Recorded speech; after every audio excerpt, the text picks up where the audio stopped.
Hello hi everyone, welcome back to Learnscape YouTube channel. আমি তোমাদের KD sir, physical science এবং mathematics educator, এবং আজকের এই সেশনে তোমাদের সবাইকে ওয়েলকাম। দেখো, তোমাদের সেকেন্ড সামেটিভ চলছে। সেকেন্ড সামেটিভে যদি ফিজিক্যাল সায়েন্সের কথা বলি, তাহলে 1 মার্কস এর কোয়েশ্চেন তোমরা অনেক দেখতে পাবে। তো 1 মার্কস এর কোয়েশ্চেন আই হোপ তোমরা এতদিনে খুব ভালো মতন প্র্যাকটিস করে রাখছো। 2 মার্কস এর কোয়েশ্চেনও যদি আসে, তোমাদের ইম্পর্টেন্ট কোয়েশ্চেন আমি তোমাদেরকে বলে দিয়েছি, ওই কোয়েশ্চেন গুলো জাস্ট একটুখানি পড়ে যাবে ভালো মতন করে। যেটা প্রবলেম ক্রিয়েট করে ওটা হচ্ছে নিউমেরিক্যালস। রাসায়নিক গণনার চ্যাপ্টারটাতে বহুত সমস্যা হয়, অনেকেরই সমস্যা হয়। অনেকে আমাকে ডিএম করে বলে যে হ্যাঁ, টেলিগ্রামে বলে যে স্যার এইটার আরেকটা ক্লাস। সময়ের অভাবে জিনিসগুলো করানো হয় না, কিন্তু হ্যাঁ আজকে তোমাদের জন্য আমি নিয়ে এসেছি। দেখো, ফার্স্ট তো তোমাদেরকে করাবো হচ্ছে চলতরিতের কয়েকটা অঙ্ক। চলতরিতের অঙ্ক যদি তোমার কোনো রকম প্রবলেম না থাকে, তোমরা স্কিপ করে ইসেতেও যেতে পারো, রাসায়নিক গণনার অঙ্কেও যেতে পারো। ঠিক আছে, তো চলো আর দেরি করি না, আজকের এই সেশনটা স্টার্ট করি। তুমি যদি আমাদের চ্যানেলে নতুন হয়ে থাকো, তাহলে অবশ্যই চ্যানেলটিকে সাবস্ক্রাইব করে দিও এবং আজকের এই ভিডিওটিকে লাইক করে দিও। তোমার যদি কোনো রকম ডাউট থাকে, তাহলে এই যে টেলিগ্রাম চ্যানেল আছে, এই টেলিগ্রাম চ্যানেলে তুমি গিয়ে নির্দ্বিধায় তোমার যা ডাউট আছে তুমি জিজ্ঞাসা করতে পারো। ওখানে কেউ না কেউ তোমাকে অ্যান্সার দিয়ে দেবে, কেউ না অ্যান্সার দিলে আমি তোমাকে অ্যান্সার দিয়ে দেবো। ঠিক আছে, চলো। ফার্স্ট যে জিনিসটা আছে, বলেছে একটি বাড়িতে 40 ওয়াটের বাতি আছে, একটি বাড়িতে 10টি 40 ওয়াটের বাতি আছে, 5টি 80 ওয়াটের পাখা আছে, একটি 80 ওয়াটের টিভি আছে, দৈনিক 6 ঘন্টা করে চলে। প্রত্যেকটা জিনিস 6 ঘন্টা করে চলে। তাহলে আমরা কি করতে পারি? আচ্ছা, এটার সাইজটাকে একটু কমিয়ে নিই, 1 সেকেন্ড। দেখো, 10 ওয়াটের কটা বাতি আছে? সরি, 40 ওয়াটের 10টি বাতি আছে, প্লাস 80 ওয়াটের 5টা বাতি আছে, প্লাস 80 ওয়াটের একটা টিভি আছে, আর প্রত্যেকটা জিনিস 6 ঘন্টা করে চলে। তাহলে 30 দিনে মাস হলে কত টাকা খরচা হবে? 30 দিনে মাস প্লাস করলে পরে কত আসবে? 400, 480, 5 × 8 = 40, 400 ইন্টু 6 ইন্টু 30। তাহলে অ্যান্সার কত আসবে? অ্যান্সার আসবে হচ্ছে 400, 400, 800, 880 ইন্টু 6 ইন্টু 30।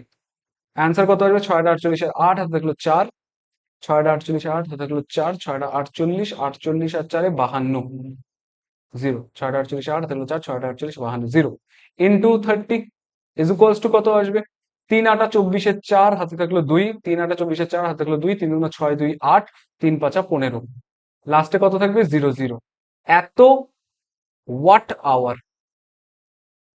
কিন্তু ওয়াট আওয়ারকে আমরা কিসে কনভার্ট করব? কিলোওয়াট আওয়ারে কনভার্ট করব। তাহলে 158,400 ওয়াট আওয়ারকে আমরা কিসে কনভার্ট করব? কিলোওয়াট আওয়ারে, মানে 1000 দিয়ে ডিভাইড করব। 1000 দিয়ে ডিভাইড করলে পরে কত আসবে?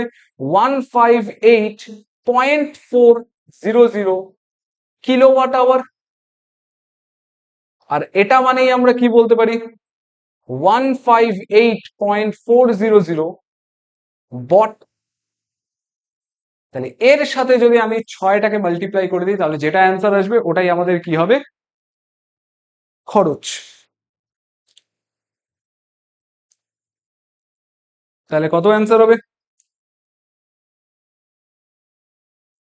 তোমাদের জন্য হোমওয়ার্ক দিব, চলো তোমরাই বলো কত ছিল এখানে।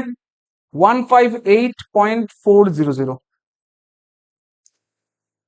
158.400, এটা কি এসছে? বট। এত বট ইন্টু কত? 6 টাকা করলে পরে কত হবে অ্যান্সার? তোমরা কমেন্ট সেকশনে জানাও। ঠিক আছে, চলো নেক্সট কোয়েশ্চেনে আমরা যাই। বলেছে 220 ভোল্ট 60 ওয়াট, 110 ভোল্ট 60 ওয়াট বৈদ্যুতিক বাতি দুটির মধ্যে রোধের অনুপাত কত? দেখো, আমার কাছে কি দেওয়া আছে? ভোল্ট দেওয়া আছে আর পাওয়ার দেওয়া আছে। তাহলে পি ইজ ইকুয়ালস টু, আমরা কি জানি? P is equals to V²/R। এটা আমরা জানি একটা ফর্মুলা। কতগুলো ফর্মুলা আছে? P is equals to W/T একটা formula, P is equals to VI আরেকটা formula, P is equals to I²R আরেকটা formula, P is equals to V²/R এটা আরেকটা ফর্মুলা। আমরা কোনটা ইউজ করব? এটা ইউজ করব, কারণ আমার কাছে কি দেওয়া? পাওয়ার দেওয়া, ভোল্ট দেওয়া আর রোধের মধ্যে রিলেশন হচ্ছে। তাহলে আমরা কি করব? এটাই করব। তাহলে এখান থেকে রোধ ইজ ইকুয়ালস টু কি হবে? রোধ ইজ ইকুয়ালস টু V²/P হবে, V²/P হবে। তাহলে প্রথম ক্ষেত্রে ভি স্কোয়ার মানে কত, 220 ইন্টু 220 ডিভাইডেড বাই পি কত, 60। এত অব্দি রাখো। পরবর্তী ক্ষেত্রে রোধ কত হবে, 110 ইন্টু 110 ডিভাইডেড বাই কত হবে, 60।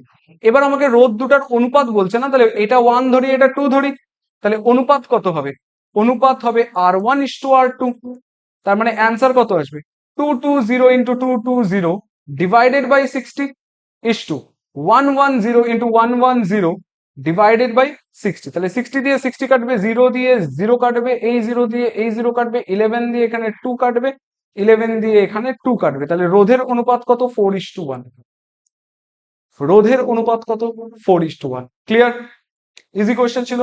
নেক্সট কোয়েশ্চেন কি বলছে, একটি বর্তনীতে 6 ওহম 3 ওহম রোধের সমান্তরাল সমবায়ের সঙ্গে এখানে কি আছে একটা 6 ওহম, এখানে কি আছে একটা 3 ওহম রোধের সঙ্গে 1 ওহম রোধকে শ্রেণী সমবায়ে যুক্ত করা হলো। সমান্তরাল সমবায়ে কারা আছে, এই দুটা। শ্রেণী সমবায়ে কি আছে, এটা। তাহলে এই যে শ্রেণী সমবায়ে এটা আছে, তাহলে এটা 6 ওহম, এটা 3 ওহম, এটা কত হচ্ছে 1 ওহম। তাহলে এই দুটার তুল্য রোধ কত হবে, এই দুটার তুল্য রোধ কত হবে, 1/r is equals to 1/3 plus 1/6। Answer কত আসবে 6। 2 প্লাস 1 ইজ ইকুয়ালস টু কত হবে, 3/6, কাটলে পরে 2। তার মানে r ইজ ইকুয়ালস টু কত আসবে, 2 ওহম। তাহলে এখানে তুল্য রোধ যদি 2 ওহম হয়, তাহলে এটাকে আমরা কি লিখতে পারি, এটাকে আমরা এরকম লিখতে পারি না, এটা 2 ওহম, এটা 1 ওহম। তাহলে তুল্য রোধ কত হবে, তুল্য রোধ হবে হচ্ছে 3 ওহম। কারণ শ্রেণী সমবায়ের ক্ষেত্রে তুল্য রোধ কি করে, r is equals to R1 plus R2।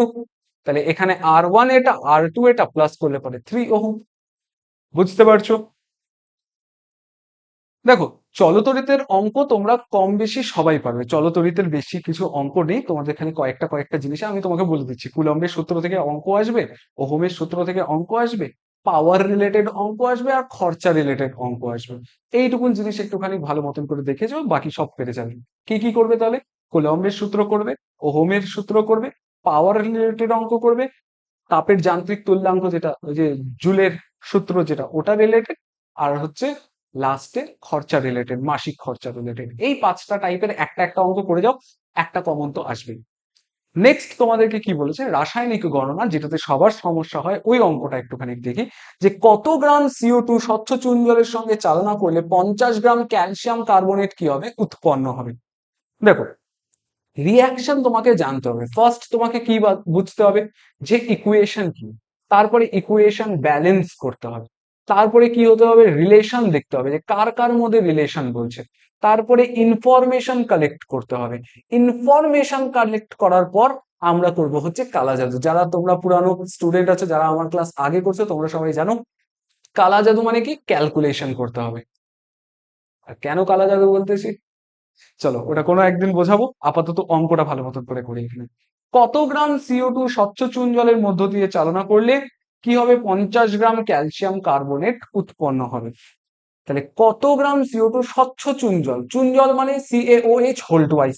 তাহলে এখানে আমরা কি করব, CaOH হোল্ড ওয়াইজ এর সাথে, CaOH হোল্ড ওয়াইজ এর সাথে কার্বন ডাই অক্সাইডের রিয়াকশন হবে। রিয়াকশনে কি উৎপন্ন হবে, CaCO3, CaCO3 প্লাস কি উৎপন্ন হবে, প্লাস জল উৎপন্ন হবে।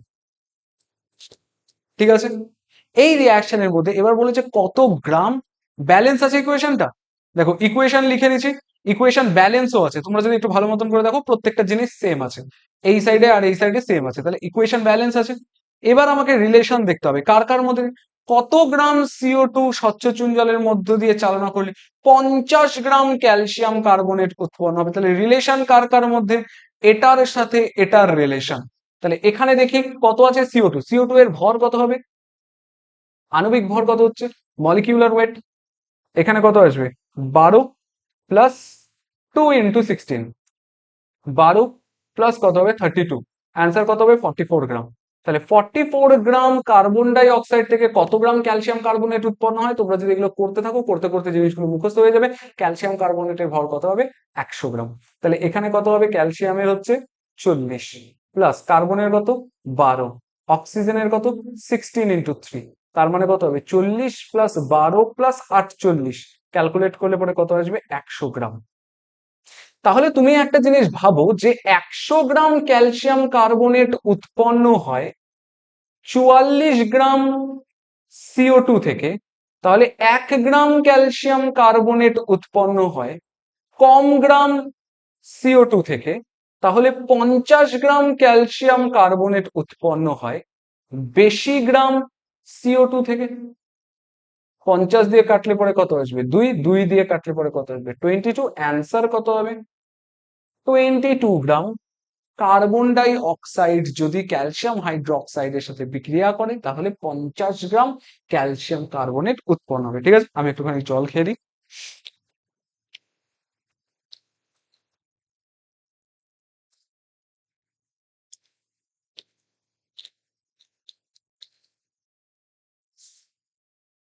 বুঝতে পারছো? চলো। मैंने उसकी गली को छोड़ा, उसकी गली में दिल को तोड़ा, फिर भी सीने में धड़कता है ये दिल। চলো, নেক্সট কোশ্চেন কি বলছে? 21 গ্রাম লোহিত তপ্ত আয়রনের ওপর দিয়ে স্টিম চালনা করলে কত মোল হাইড্রোজেন পাওয়া যাবে? 21 গ্রাম লোহিত তপ্ত আয়রনের ওপর দিয়ে স্টিম চালনা করলে কত মোল হাইড্রোজেন পাওয়া যাবে? একটু নিজেরা ট্রাই করো, দেন আমি তোমাদেরকে বলে দিচ্ছি। तेरा हिमालय ये आकाश छू ले, बहती रहे तेरी गंगा, ऊंचा हो इतना, इतना बुलंद हो, तारों को चूमे तिरंगा, माँ से है माटी, माँ से है माथा, माथे पे माटी सजा के चले, माए चलती रहे बेखौफ हवा में, लहरा के झूमे तिरंगा। চলো, কি হবে? ইকুয়েশন লিখবো ফার্স্টে, ইকুয়েশন লিখবো, দেন ব্যালেন্স করব, তারপরে কি করব? রিলেশন ক্রিয়েট করব, দেন ইনফরমেশন কালেক্ট করব, দেন কালা জাদু করব। ঠিক আছে, তাহলে এফির সাথে কার রিয়াকশন হচ্ছে? এফির সাথে রিয়াকশন হচ্ছে H2O। রিয়াকশন যদি করি তাহলে কি উৎপন্ন হবে? Fe3O4 উৎপন্ন হবে, প্লাস কি হবে? হাইড্রোজেন গ্যাস উৎপন্ন হবে। এটা হয়ে গেল। দেন তোমাদেরকে সমতা বিধান করতে হবে। সমতা বিধানটা আমি এখানে তোমাদেরকে বলে দিচ্ছি। এখানে কত হবে? 3 হবে, এখানে কত হবে? 4 হবে, এখানে কত হবে? 4 হবে। তাহলে আমরা কি করে নিলাম? ইকুয়েশন করে নিলাম, ইকুয়েশনের পরে ব্যালেন্স করে নিলাম। এবার আমাদেরকে কি করতে হবে? কার কার মধ্যে রিলেশন আছে? বলেছে 21 গ্রাম লোহিত তপ্ত আয়রনের উপর দিয়ে, তার মানে এর সাথে কার রিলেশন আছে? স্টিম চালনা করলে কত মোল হাইড্রোজেন পাওয়া যাবে, এর রিলেশন আছে। আয়রনের কত হয়? আয়রনের হয় হচ্ছে 56, কিন্তু আছে কত? 3টা, তার মানে গুণ করলে পরে কত আসবে? 3 6 18, 1 3 5 15 আর 16, 168 গ্রাম এফি থেকে কত উৎপন্ন হয়? 4 মোল হাইড্রোজেন উৎপন্ন হয়। আমাকে বলেছে 21 গ্রাম থেকে কত উৎপন্ন হবে, তাহলে 168 গ্রাম থেকে যদি 4 মোল উৎপন্ন হয়, 1 গ্রাম থেকে তাহলে কম উৎপন্ন হবে, তাহলে 21 গ্রাম থেকে কি হবে? বেশি উৎপন্ন হবে।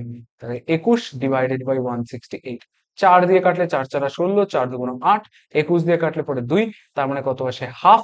তাহলে অ্যান্সার কি হবে? হাফ মোল।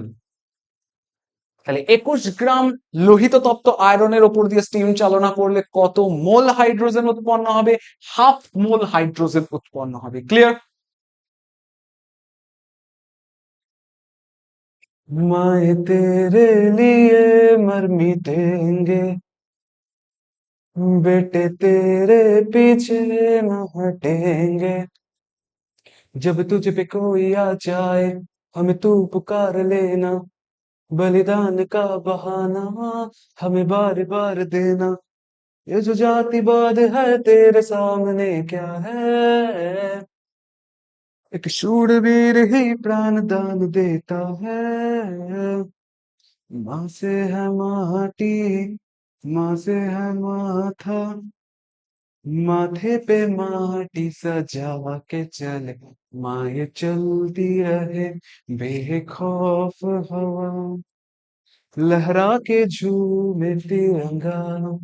চলো, নেক্সট কোয়েশ্চেন কি আছে? 17 gram hydrogen sulphide gas chlorine দ্রবণে চালনা করলে কত গ্রাম সালফার অধঃক্ষিপ্ত হবে? তাহলে H2S এর সাথে কার রিয়াকশন হচ্ছে? H2S এর সাথে ক্লোরিনের রিয়াকশন হচ্ছে, কি উৎপন্ন হচ্ছে? সালফার উৎপন্ন হচ্ছে। চলো আমরা চেক করি। তাহলে ক্লোরিন গ্যাসের সাথে কার রিয়াকশন হচ্ছে? H2S এর রিয়াকশন হচ্ছে, উৎপন্ন কি হবে? HCl উৎপন্ন হবে, প্লাস কি উৎপন্ন হবে? সালফার উৎপন্ন হবে। এটা কি সমতা বিধান করা আছে? আমরা বলবো যে এখানে হাইড্রোজেন দুটো, এখানে হাইড্রোজেন একটা, তাহলে ডাবল করে দিই, তাহলে হাইড্রোজেন দুটো হয়ে গেল। তাহলে ইকুয়েশন আমরা লিখে ফেললাম, এটা আমরা ব্যালেন্স করে ফেললাম। এরপরে কি বাকি থাকে? এরপর আমাদের রিলেশন চেক করতে হয় যে রিলেশন কি আছে। এরপরে আমরা চেক করব ইনফরমেশন কি আছে, দেন আমরা করব হচ্ছে কালা জাদু ক্যালকুলেশন। তাহলে ফার্স্ট দেখো, 17 gram hydrogen sulphide gas chlorine দ্রবণে চালনা করলে কত গ্রাম সালফার উৎপন্ন হয়? তাহলে এর সাথে এর রিলেশন, তাহলে এর কত হবে? হাইড্রোজেন সালফাইড যদি আমরা চেক করি, আমরা চোখ বন্ধ করে বলে দিতে পারবো এটার কত হবে, 34 হবে। বাট আমরা তাও এটাকে ক্যালকুলেট করব।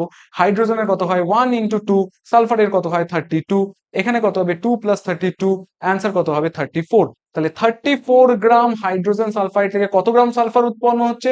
32 গ্রাম সালফার উৎপন্ন হচ্ছে। তাহলে আমাকে বলেছে 17 গ্রাম থেকে কত উৎপন্ন হবে। তাহলে 34 গ্রাম হাইড্রোজেন সালফাইড থেকে যদি 32 গ্রাম সালফার উৎপন্ন হয়, তাহলে 1 গ্রাম হাইড্রোজেন সালফাইড থেকে কম gram hydrogen sulphide, sorry, sulphur উৎপন্ন হবে। তাহলে 17 গ্রাম হাইড্রোজেন সালফাইড থেকে বেশি গ্রাম সালফার উৎপন্ন হবে। 17 দিয়ে কাটলে 2, 2 দিয়ে কাটলে পরে 16, অ্যান্সার কত আসবে? 16 গ্রাম। 16 গ্রাম কি উৎপন্ন হবে? সালফার উৎপন্ন হবে বা অধঃক্ষিপ্ত হবে। কত গ্রাম সালফার অধঃক্ষিপ্ত হবে? 16 গ্রাম সালফার অধঃক্ষিপ্ত হবে। ক্লিয়ার? চলো